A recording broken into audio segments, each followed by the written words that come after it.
Friends, કેમ છો બધા? આજે આપણે નાયનોલ ખમણ બનાવવાના છીએ.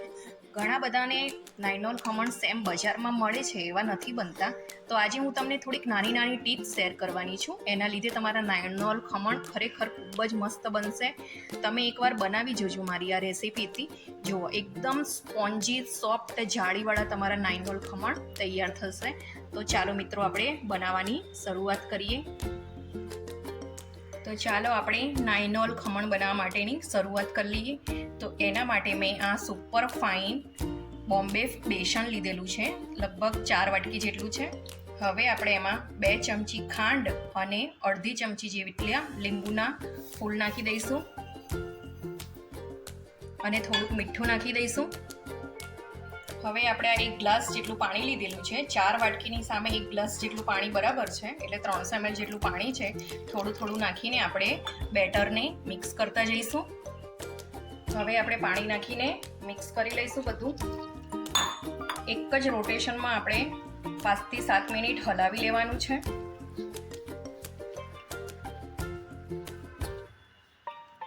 હવે આપણે બીજું બધું પાણી નાખી દઈશું.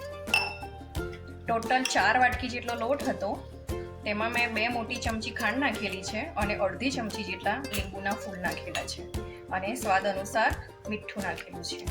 હવે આપણે 15 મિનિટ સુધી આને પ્રોપર હલાવી લઈશું. હલાવીશું ત્યારે અત્યારે આપણું આવું બેટર દેખાય છે. જ્યારે હલાવી દઈશું 15 મિનિટ પછી એકદમ સ્મૂથ ટેક્સચર થઈ જશે અને એનો કલર પણ થોડો ચેન્જ થઈ જશે.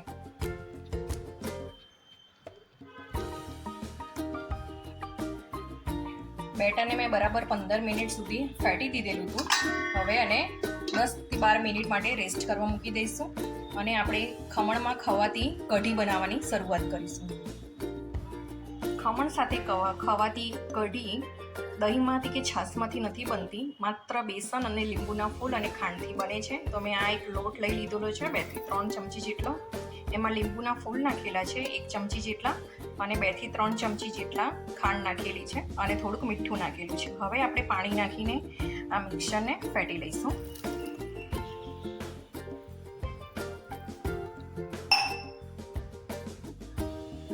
કઢીનો વઘાર કરવા માટે મેં તેલ લઈ લીધેલું છે 1 થી 1.5 ચમચી જેટલું. હવે આપણે એમાં રાઈ નાખી દઈશું.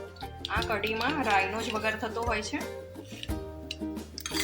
અને આ થોડાક મીઠો લીમડો નાખી દઈશું અને આ સ્ટેજ પર જ આપણે હળદર નાખી દઈશું. હળદર બરાબર તેલમાં પાકી જાય પછી આપણે જે બેટર બનાવેલું તે નાખી દઈશું.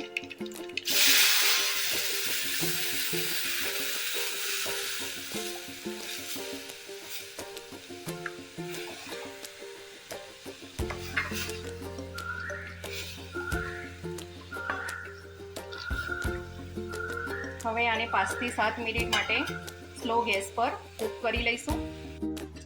5 થી 7 મિનિટ માટે આપણે સ્લો ગેસ પર આને કૂક કરી દીધેલી છે. કઢી બરાબર છે પ્રોપર. હવે આપણે ગેસ બંધ કરી દઈશું. ખમણનો વઘાર કરવા માટે મેં થોડું તેલ લઈ લીધેલું છે. તેલ આવી જાય પછી આપણે રાઈ નાખી દઈશું.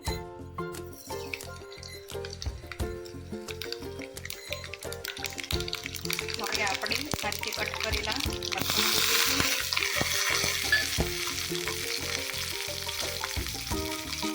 થોડી હળદર નાખી દઈશું.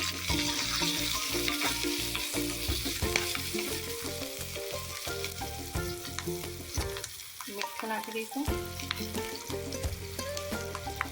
અને 1 ગ્લાસ જેટલું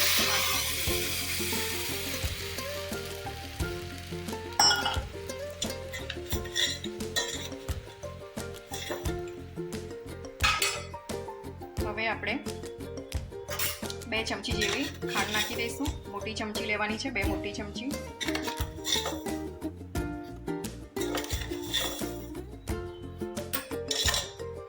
અને ચપટી જેટલા લીંબુના ફૂલ નાખી દઈશું. આ પાણી આપણે ખાટું મીઠું બનાવવાનું છે અને થોડું તીખું પણ રાખવાનું છે. હવે પાણીના 2 ઉભરા લાવી દેવાના છે. પછી આપણે એને ખમણ ઉપર છાંટી દઈશું. 15 મિનિટ જેવું થઈ ગયું છે. હવે આપણે 1 મોટી ચમચી જેટલો ખાવાના સોડા નાખી દઈશું અને ખાવાના સોડાને આપણે એક્ટિવેટ કરવા માટે થોડુંક પાણી નાખી દઈશું અને આ બધું પ્રોપર હલાવીને આપણે થાળીમાં થાળી લઈશું. આ રીતે આપણું બેટર જે હતું એકદમ ડબલ થઈ જશે. આવી રીતે એમાંથી જાળી પડશે એ બરાબર ફેટી લેવાનું છે.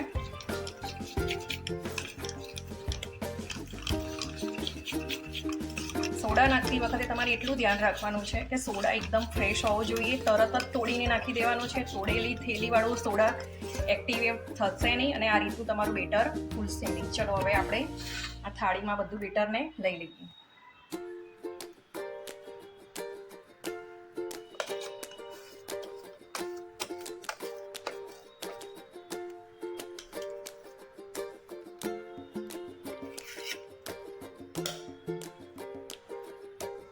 મેં થાળીમાં બધું જ ખીરું લઈ લીધેલું છે. હવે આપણે આ એક તપેલું લીધેલું છે, તેમાં આપણે પાણી ગરમ કરવા માટે મૂકી દીધેલું હતું 10 થી 15 મિનિટ પહેલાં.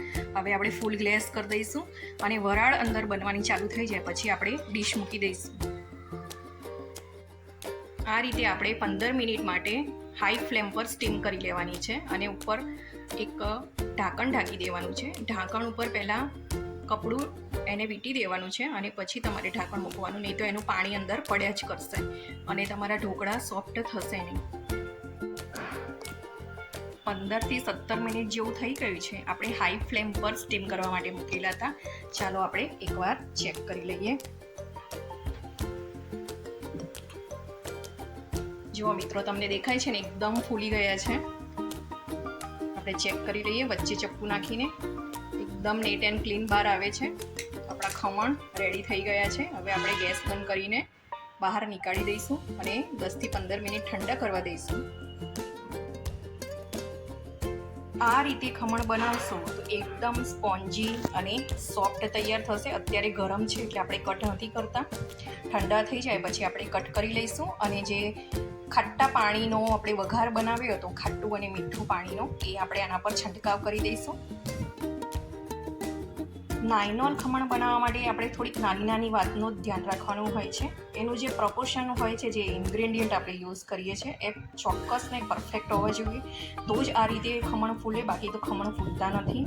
તો એના માટે મેં 3.5 થી 4 વાટકી જેટલું એકદમ સુપર ફાઇન બોમ્બે બેસન લીધેલું હતું અને એમાં 3 વાટકી જેટલું પાણી લીધેલું હતું.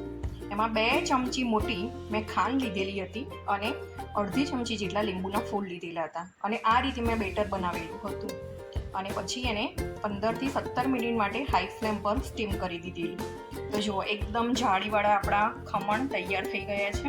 હવે આપણે એને કટ કરી લઈશું. જો હું તમને ખમણનું ટેક્સચર બતાવું, દેખો એકદમ જાળીવાળા આપણા ખમણ રેડી થયા છે. આવી રીતે આમાં હાથમાં દબાવો તો પણ એ આખું એમનું એમ ટેક્સચર જે પહેલાં છે એ પાછું મેળવી લે છે.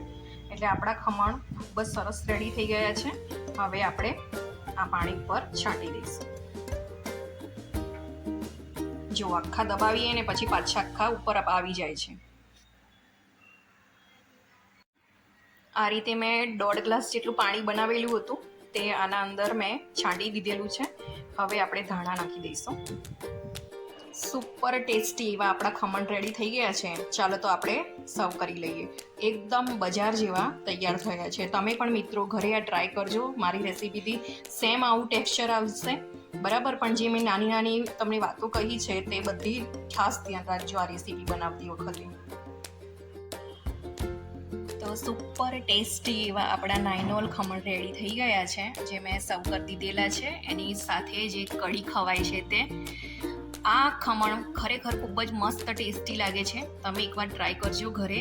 જો તમને મારી આ રેસીપી ગમી હોય તો મારી ચેનલને લાઈક કરજો, શેર કરજો, સબસ્ક્રાઈબ કરજો. જય શ્રી કૃષ્ણ. રાધે રાધે.